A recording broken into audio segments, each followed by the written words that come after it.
Ito mga idol yung ating dalawang klaseng head ng barako mga idol. Isang pwedeng bearing type at isang needle bearing. So bakit needle bearing mga idol? Dahil yung kabilang likod niya ay ganito oh. Yan. So yung kanyang gilid ay lubog. Yung bearing type, kung nakikita nyo, so pantay siya. Yan. So pwede siyang i-bearing type. Pwede siyang 602, pwede siyang 0602. So itong kabilang mga idol, so ito hindi to pwedeng i-bearing type. Pero pwedeng needle bearing. Yan. So stick bearing kung tawagin. Yan. Kasi ito lubog.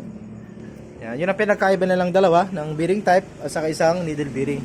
So dalawang klase ito, barako dos, pero depende sa klase sa likod mga idol. So yan. So ito yung kanyang camshaft mga idol. May camshaft yan. Tapos ito yung kanyang stick bearing. Yan oh. Yan. Yan oh.